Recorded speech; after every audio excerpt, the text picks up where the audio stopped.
மகன் தூய ஆவியின் பெயராலே.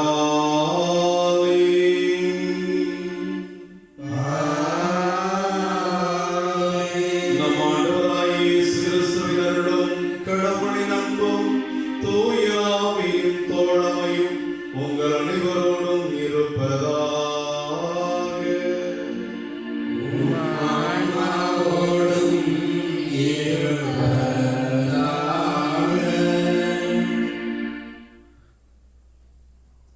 ஆண்டவர் இயேசுவுக்குள் எனக்கு மிகவும் பிரியமான சகோதர சகோதரிகளே, வியாழக்கிழமை காலை திருப்பலியை நிறைவேற்ற அரிமளம் கணவன் புனித சூசையத்துடைய திருப்பிடத்தை அணுகி வந்திருக்கிறோம்.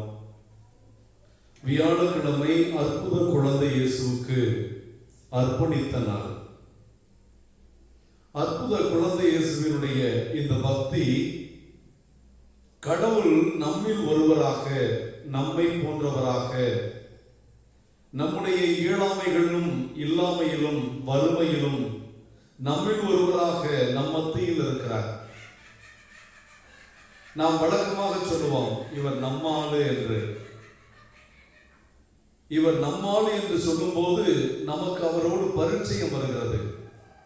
ஆண்டவர் இயேசு நம்முடைய தேவன், நம்முடைய மீட்பர், எங்கோ இருந்து கொண்டு நம்மை ஆசீர்வதிக்கிறவர் அல்ல, எங்கோ இருந்து கொண்டு வரங்களை பொழிகிறவர் அல்ல. அவர் நம்மில் ஒருவராக, நம்மோடு ஒருவராக, நம்மை போன்றவராக இவ்வுலகிலே பிறந்து இவ்வுலக துன்பங்கள் இன்பங்கள் எல்லாவற்றிலும் பங்கெடுத்து நமக்கும் அவருக்கும் இருக்கிற பெரிய மாற்றம், நாம் பாவத்திலே வீழ்ந்தவர்களாக இருக்கிறோம். ஆண்டவர் பாவம் தவிர மற்ற எல்லாவற்றிலும் நம்மோடு இருந்தார் என்று பார்க்கிறோம். ஆக கடவுள் நமக்கு கற்றுத்தருகிற பாடம் அவர் குழந்தை இயேசுவாக இருப்பது. நான் இந்த உலகத்திலே பிறந்தபோது நீங்கள் எல்லாம் கற்றுக்கொள்வதற்காகவே, நீங்கள் சிறு பிள்ளையாக இருக்கும் போது உங்களுடைய பெற்றோர்களுடைய பராமரிப்பிலும் பாதுகாப்பிலும் அரவணைப்பிலும் இருக்க வேண்டும். வளரும் போது நீங்கள் உங்கள் பெற்றோர்கள் கைகளை பிடித்துக் கொண்டு அவர்கள் காட்டும் வழியில் நடக்க வேண்டும். உங்கள் பெற்றோர்கள் உங்களை உலகத்திலும் படிப்பிலும் ஞானத்திலும் ஆன்மீகத்திலும் உங்களை வழிநடத்துவார்கள். ஆக என்னை சூசையப்பரும் என் தாய் மரியாளும் வழிநடத்தியது போது நாம் லூக்கா நற்செய்தி 2வது அதிகாரத்திலே வாசிக்கிறோம். அவர் நாசரேத்திற்கு சென்று தன்னுடைய பெற்றோர்களுக்கு கீழ்ப்படிந்திருந்தார். அதனால் அவர் ஞானத்திலும் உடலிலும் அவர் வளர்ந்தார் என்று நாம் பார்க்கிறோம். ஆக கிறிஸ்தவ பிள்ளைகள் ஒவ்வொருவருமே நாம் அற்புத குழந்தை இயேசுவினுடைய பக்தர்களாக இயேசுவை, அவரை குழந்தையாகவே பார்த்து, அவர் தன்னுடைய அடிப்படை தேவைகளுக்காக தன் பெற்றோர்களை சார்ந்திருந்தது போல நாம் ஒவ்வொருவருமே நம் பெற்றோர்களையும் நம் கடவுளையும் முழுமையாக சார்ந்து வாழ அழைக்கப்பட்டவர்களாக இருக்கிறோம். அப்படி சார்ந்து வாழ்கிற வாழ்க்கை தான், கடவுளை சார்ந்து இருக்கிற வாழ்க்கை தான், கடவுள் தான் எனக்கு எல்லாம் இருக்கின்ற வாழ்க்கை தான் ஆண்டவருக்குள் ஏழையாக வாழ்வது.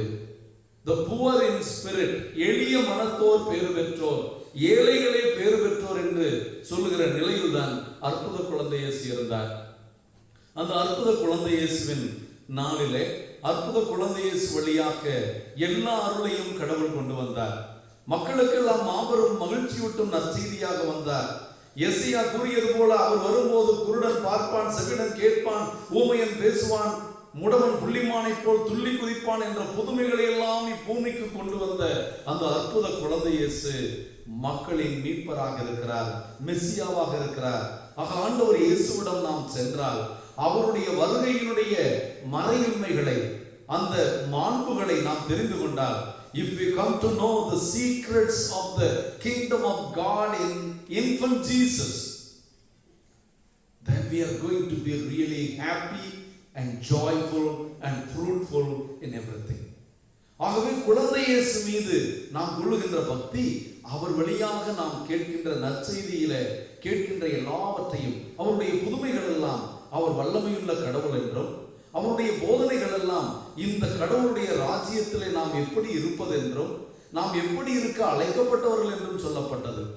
ஆக ஆண்டவருடைய புதுமைகள் போதனைகளை கேட்டும் சிலர் மந்த புத்தி உள்ளவர்களாக, புரிந்து கொள்ள முடியாதவர்களாக, அப்படி என்றால் இயேசுவே மெசியா, இவரே நமக்காக வந்த மீட்பர் என்பதை அவர்கள் ஏற்றுக்கொள்ளாத மந்த நிலையை பார்த்து இன்றைக்கு நற்செய்தியிலே ஆண்டவர், நீங்கள் பேறு பெற்றவர்கள், மற்றவர்களுக்கோ என் போதனைகள் எல்லாம் ஓமையில் இருக்கிறது, ஆனால் நீங்களோ இறையாட்சியினுடைய ரகசியங்களை அறிந்து கொள்ளக்கூடிய பேறு பெற்றவர்களாக இருக்கிறீர்கள்.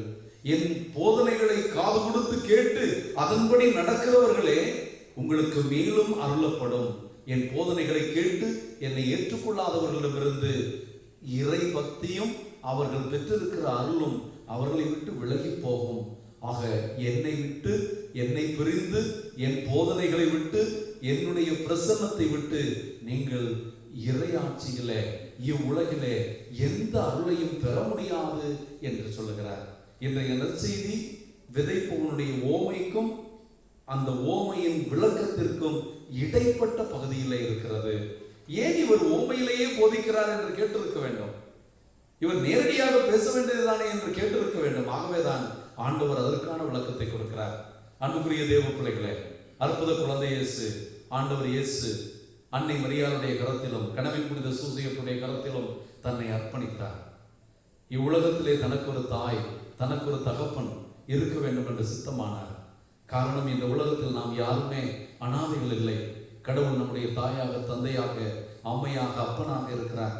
அந்த உணர்வுல இந்த திருப்பிடத்தில் ஆண்டவருடைய கல்வாரி பலியை நிறைவேற்றி அற்புத குழந்தை வழியாக அருளையும் ஆற்றலையும் பெற வந்திருக்கிறனா, ஆண்டவருடைய இறைவார்த்தையை கேட்க விரும்பாதவர்களாக, கேட்டும் நம்பாதவர்களாக, நம்பியும் அதன்படி வாழாதவர்களாக இருந்ததற்காக மனம் வருந்தி மன்னிப்பு கேட்போம். எல்லாம் வல்ல இறைவனிடமும் சகோதர சகோதரிகளிடமும் நான் பாவியத்தை ஏற்றுக்கொள்கிறேன். ஏனெனில் சிந்தனையாலும் சொல்லாலும் செயலாலும் கடமையை தவறியதாலும் பாவங்கள் பல செய்தேன். என் பாவமே, என் பாவமே, என் பெரும் பாவமே. ஆகையால் எப்பொழுதும் கன்னியான தூய மரியாதை வானதூதர் புனிதர்களையும் சகோதர சகோதரிகளையும் நம் மேலான ஆண்டவரிடம் எனக்காக வேண்டிக் கொள்ள மன்றாடுகிறேன். எல்லாம் வல்ல இறைவன் நம் மீது இரக்கம் வைத்து நம் பாவங்களை எல்லாம் மன்னித்து நம்மை முடிவில்லாத வாழ்வுக்கு அழைத்து செல்வாராக. ஆமென்.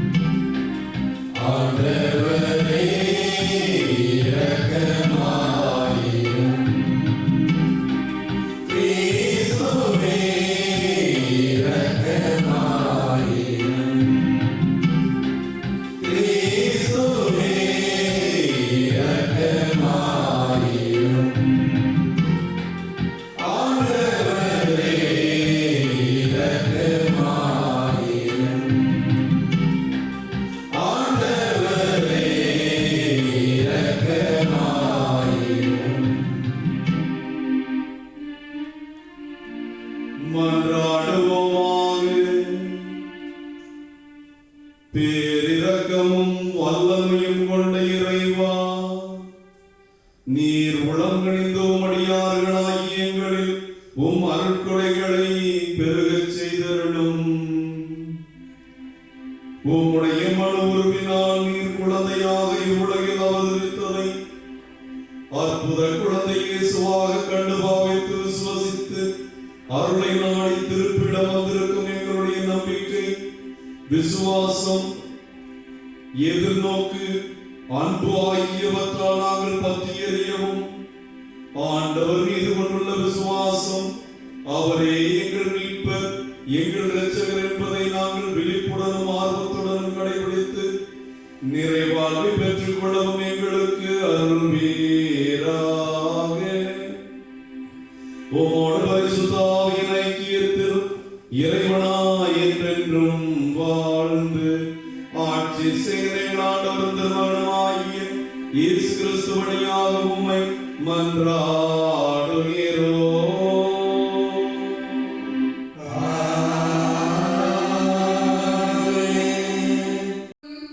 நீரூற்றாகிய என்னை புறக்கணிக்க அவமதிக்காதீர்கள். இறைவாக்கினர் எரேமியா நூலிலிருந்து வாசகம். அதிகாரம் 2. இறை வார்த்தைகள் 1 முதல் 3 மற்றும் 7 மற்றும் 8, 12 13 வரை. ஆண்டவரின் வாக்கு எனக்கு அருளப்பட்டது. நீ சென்று எருசலேம் நகரின் அனைவரும் கேட்கும் முறையில் இவ்வாறு பறைசாற்று. ஆண்டவர் கூறுவது இதுவே: உன் இளமையின் அன்பையும் மணமகளுக்குரிய காதலையும் விதைக்கப்படாத பாலை நிலத்தில் நீ என்னை எவ்வாறு பின்பற்றினாய் என்பதையும் நான் நினைவு கூறுகிறேன். இஸ்ரேல் ஆண்டவருக்கு அர்ப்பணிக்கப்பட்டது. அவரது அறுவடையின் முதற்கனியாய் இருந்தது. அதனை உண்டவர் அனைவரும் குற்றவாளிகள் ஆயினர். அவர்கள் மேல் தீமையே வந்து சேர்ந்தது என்கிறார் ஆண்டவர். செழிப்பான நாட்டுக்கு அதன் கனிகளையும் நலன்களையும் நுகருமாறு நான் உங்களை அழைத்து வந்தேன். நீங்களோ அந்நாட்டிற்குள் வந்து அதனை தீட்டுப்படுத்தினீர்கள். எனது உரிமை சொத்தை நீங்கள் அருவருப்புக்கு உள்ளாக்கினீர்கள். குருக்கள் ஆண்டவர் எங்கே என்று கேட்கவில்லை. திருச்சட்டத்தை போதிப்போர் என்னை அறியவில்லை. ஆட்சியாளர் எனக்கு எதிராக கலகம் செய்தனர். இறைவாக்கினர் பாகால் பெயரால் பேசி பயனற்றவற்றை பின்பற்றினர். வானங்களே, இதை கண்டு திடுக்கிடுங்கள், அஞ்சி நடுங்கி திகைத்து நில்லுங்கள் என்கிறார் ஆண்டவர். ஏனெனில் என் மக்கள் 2 தீச்செயல்களை செய்தார்கள். பொய்க்கு வழிந்தோடும் நீரூற்றாகிய என்னை புறக்கணித்தார்கள். தண்ணீர் தேங்காத உடைந்த குட்டைகளை தங்களுக்கென்று குடைத்து கொண்டார்கள். இது ஆண்டவர் வழங்கும் அருள்வாக்கு. இறைவா நன்றி.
நீ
ஆண்டவர் உங்களோடு இருப்பாராக.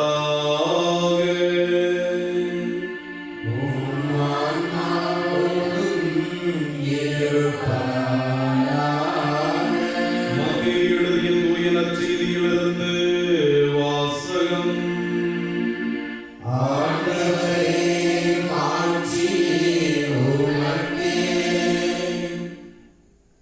அக்காலத்தில் சீடர்கள் இயேசுவின் அருகே வந்து, ஏன் அவர்களோடு ஓமை வாயிலாக பேசுகின்றீர் என்று கேட்டார்கள். அதற்கு இயேசு அவர்களிடம் மறுமொழியாக கூறியது, விண்ணரசின் மறைபொருளை அறிய உங்களுக்கு கொடுத்து வைத்திருக்கிறது, அவர்களுக்கோ கொடுத்து வைக்கவில்லை. உள்ளவர்களுக்கு கொடுக்கப்படும், அவர் நிறைவாக பெறுவர். மாறாக இல்லாதவர்களிடமிருந்து உள்ளதும் எடுக்கப்படும்.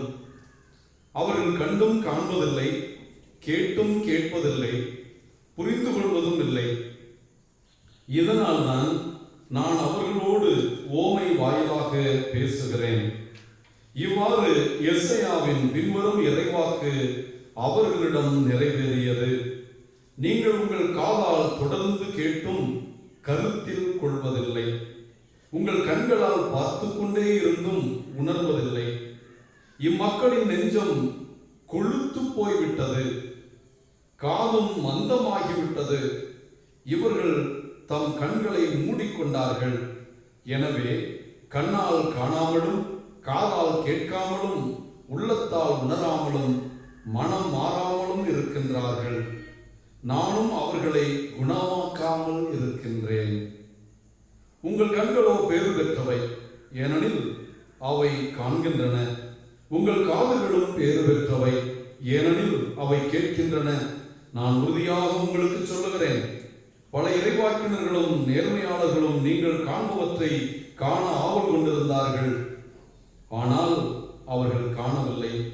நீங்கள் கேட்பவற்றை கேட்க விரும்பினார்கள், ஆனால் அவர்கள் கேட்கவில்லை என்றார். இது ஆண்டவரின் அருள்வாக்கு.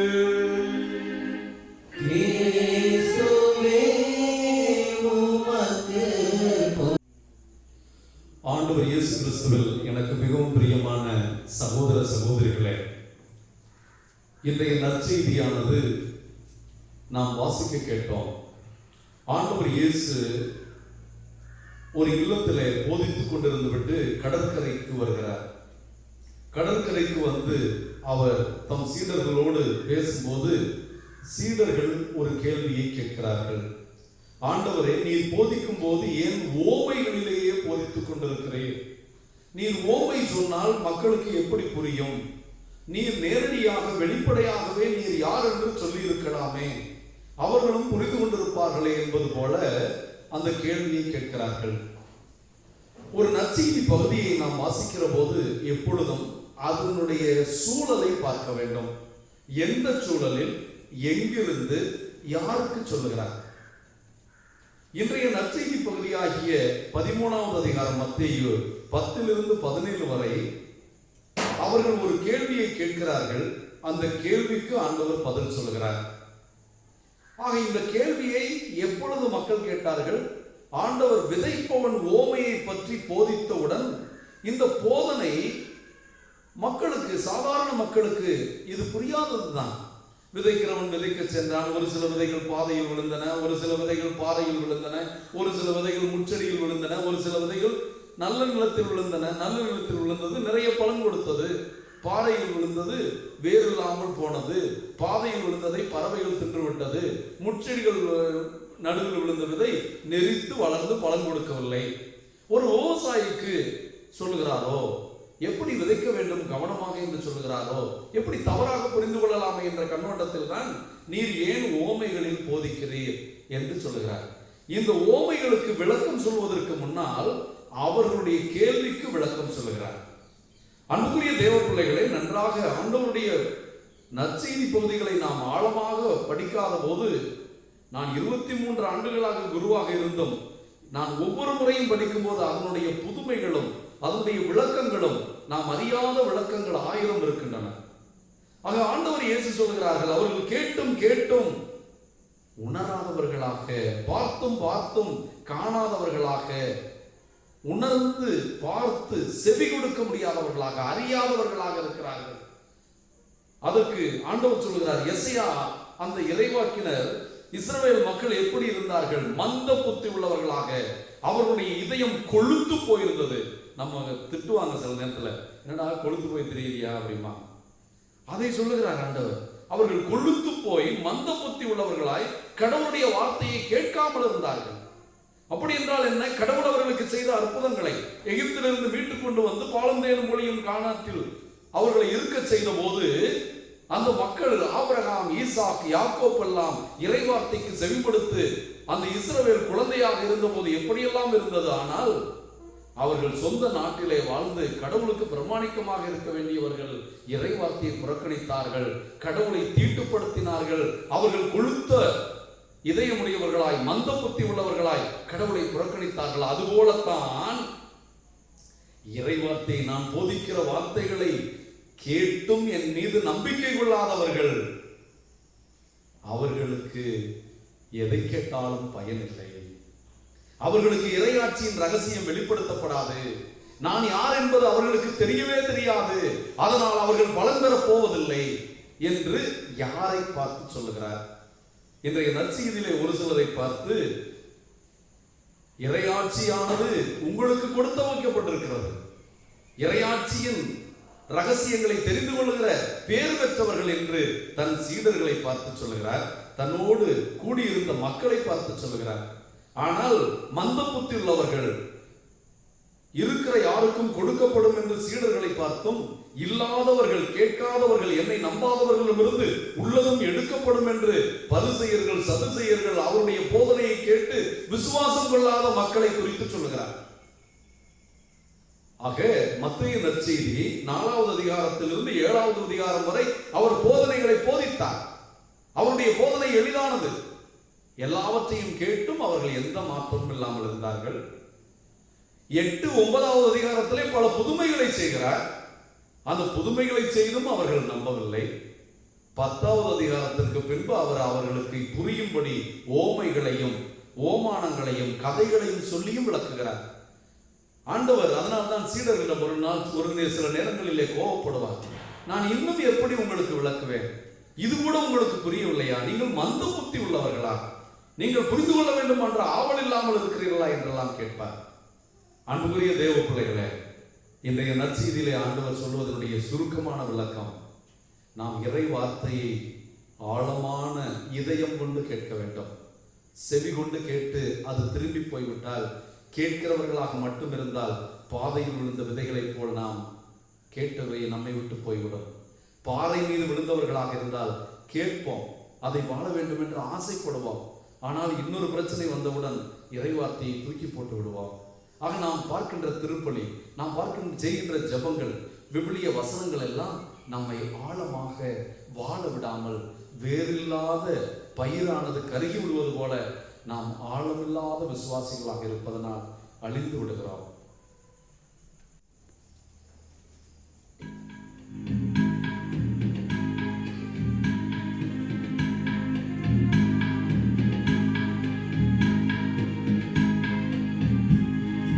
காணிக்கை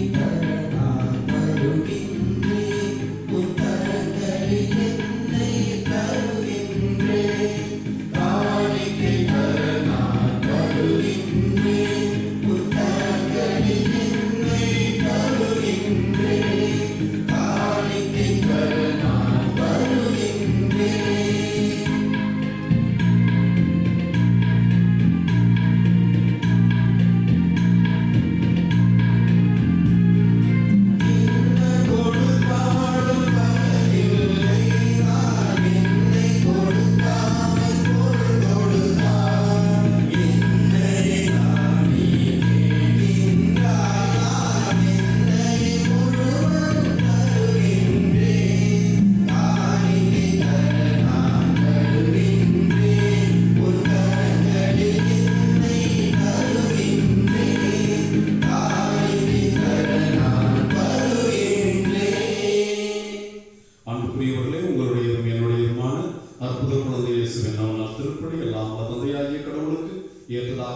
ஜெபியுங்கள். ஆண்டவர் தமது புகழ்ச்சிக்காகவும் மாட்சிக்காகவும் நமது நன்மைக்காகவும் புனிதர்கள் அனைத்து நலனுக்காகவும் உமது கையெழுத்து என்பதை ஏற்றுக்கொள்வாராக. பேரிரக்கமுள்ள இறைவா, பழைய ஏற்பாட்டு பல்வேறு படிகளும் திருமகனின் நிறைவான முறைப்படியால் முழுமை பெற வேண்டும் என்று திருவுளமானி ஆபேலின் காணிக்கைகள் மீது ஆசி வழங்கி புனிதப்படுத்தியது போல உமது மாட்சிமையை மேன்மையாக கொண்டு இறைப்பற்றுள்ள அடியார்கள் ஒவ்வொருவரும் செலுத்தும் இப்படியை ஏற்று எங்கள் அனைவரையும் ஆசீர்வதிக்க வேண்டும் என்று எங்கள் ஆண்டவராகிய கிறிஸ்து வழியாக உம்மை மன்றாடுகிறோம்.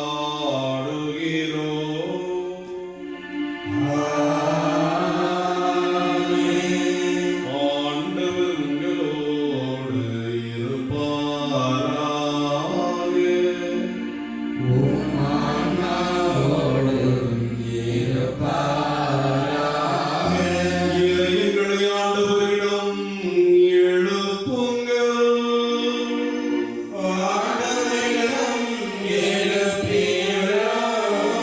நாம் தேவனாகிய ஆண்டவருக்கு நன்றி கூறுவோம்.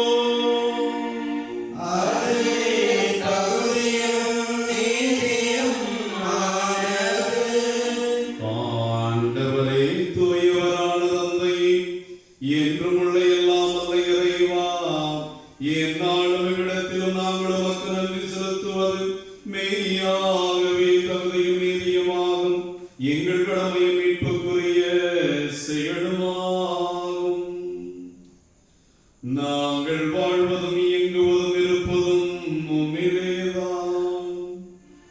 இந்த உடலோடு வாழ்கையில் உமது பரிவிரக்கத்தின் பயன்களை மட்டுமே நாங்கள் நாள்தோறும் அனுபவிப்பதோடன்றி இப்பொழுதே நிலை வாழ்வின் பிணையையும் கொண்டுள்ளோம்.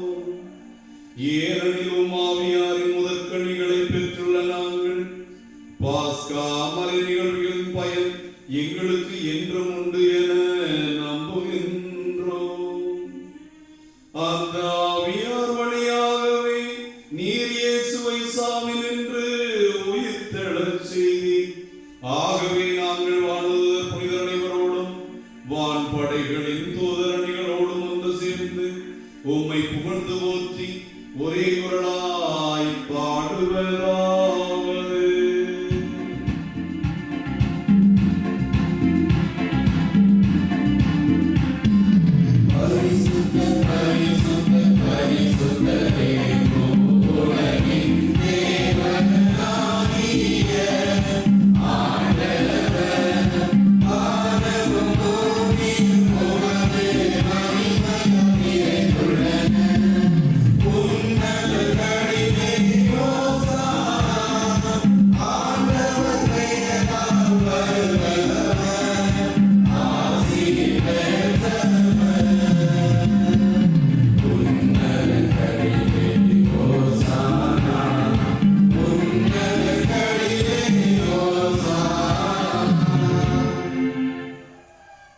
அன்புக்குரிய தேவ பிள்ளைகளே, மிக முக்கியமான நேரம்.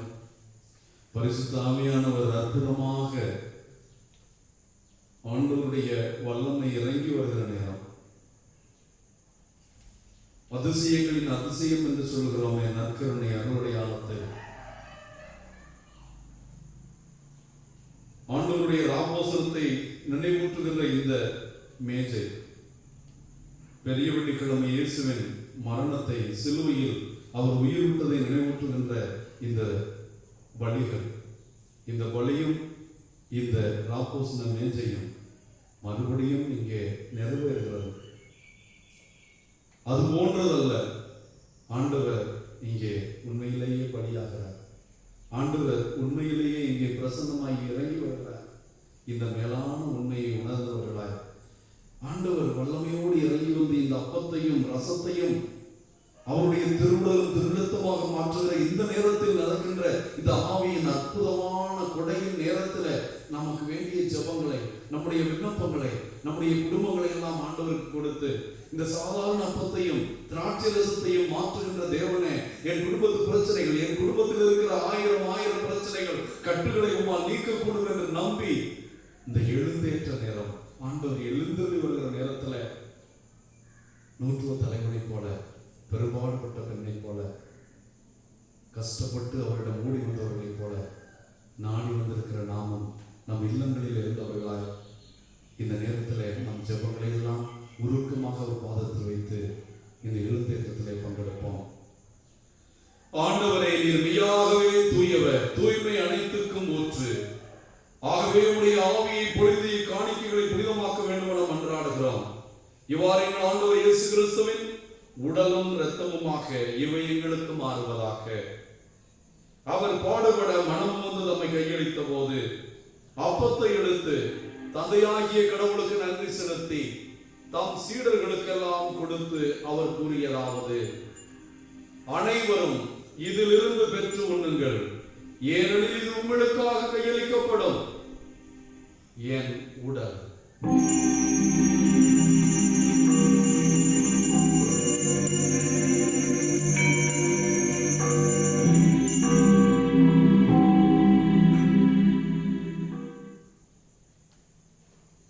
அவ்வண்ணமே இரவு விருந்தை அருந்திய பின் கிண்ணத்தை எடுத்து மீண்டும் உமக்கு நன்றி கூறி தம் சீடர்களுக்கு கொடுத்து அவர் கூறியதாவது: அனைவரும் இதிலிருந்து பெற்று பருகுங்கள், ஏனெனில் இது புதிய நிலையான உடன்படிக்கைக்குரிய என் இரத்தத்தின் கிண்ணம்.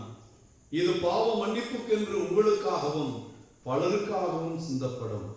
இதை என் நினைவாக செய்யுங்கள்.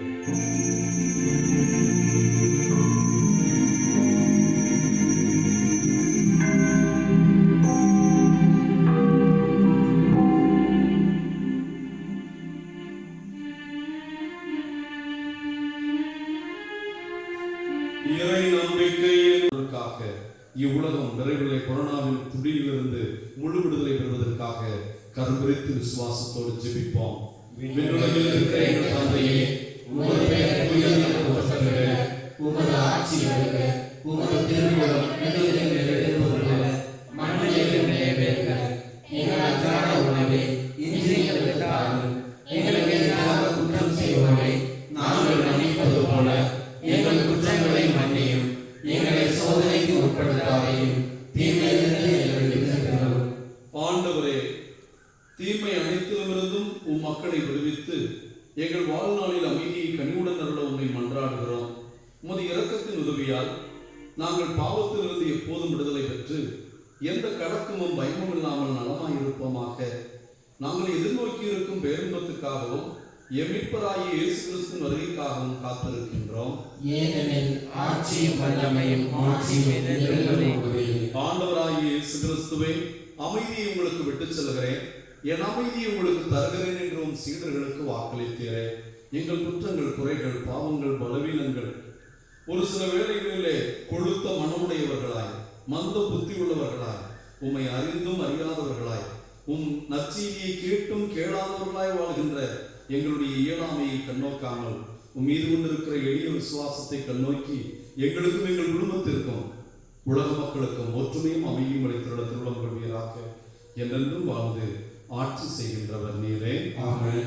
ஆண்டவர் இயேசு கிறிஸ்துவின் அமைதி உங்கள் அனைவரோடும் இருப்பதாக. உம் ஆன்மாவோடும் இருப்பதாக. ஒருவருக்கொருவர் ஆண்டவர் இயேசுவின் அமைதியை பகிர்ந்து கொள்வோம். அமைதி.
தன்னில் விசுவாசம் கொள்பவர்கள் நிலை வாழ்வை பெறுவார்கள் என்றும் போதித்துக் கொண்டிருந்தவர் இப்போதனைகளை கேட்டு அதன்படி நம்பிக்கை கொண்டு அவரில் விசுவாசம் கொண்டு வாழ்ந்தவர்களை பேறு பெற்றவர்கள் என்று அழைக்கிறார்.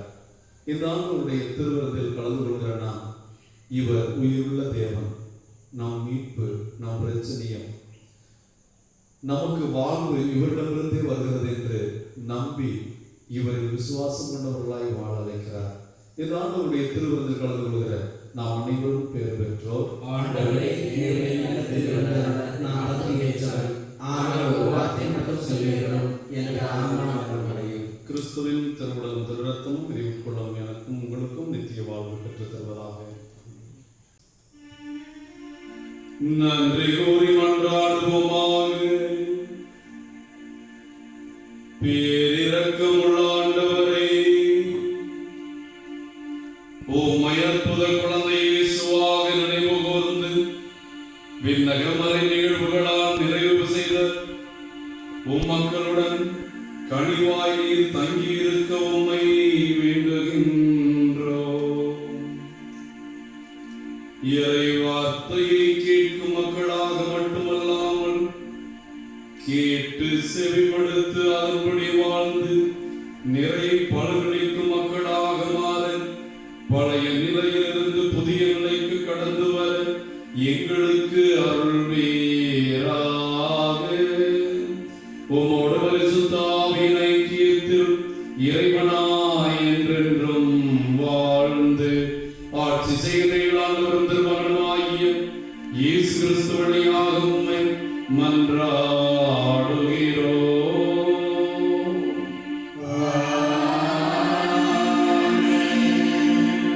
அன்புடைய தேவ பிள்ளைகளே, இந்த திருப்பலியை கண்டு கொண்டிருக்கிற உங்கள் ஒவ்வொருவருக்கும் கனவை புனித சூசியப்பனுடைய திருத்தலம் அறிமுகத்திலிருந்து வாழ்த்துக்களையும் இறையாசிரியையும் தெரிவிக்கிறேன்.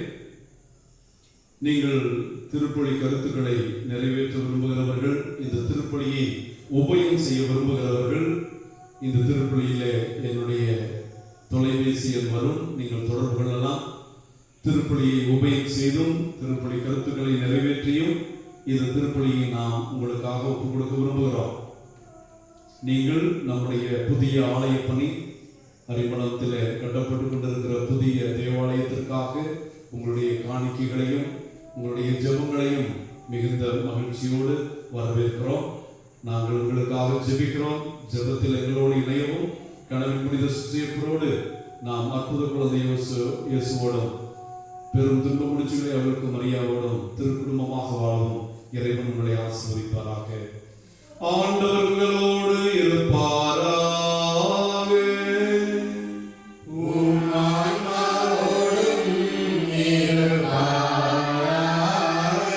எல்லாம் வல்ல இறைவன் பிதா, சுதன், பரிசுத்த ஆவி உங்களையும் உங்கள் குடும்பங்களையும் கடவுள் புனித சூசியப்பருடைய நிறைவாக ஆசீர்வதிப்பாராக.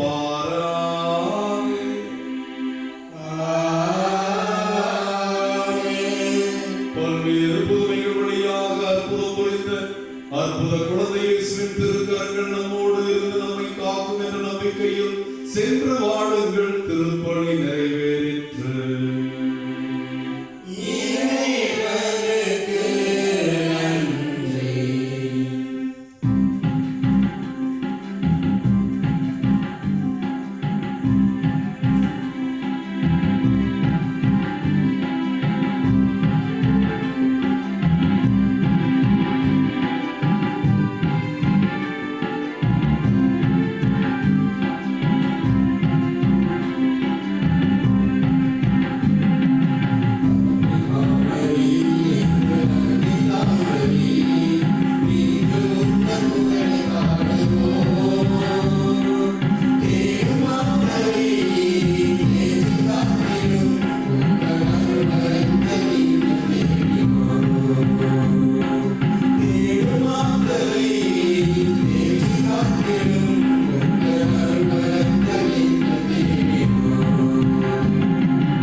அப்படி ஒழுங்கு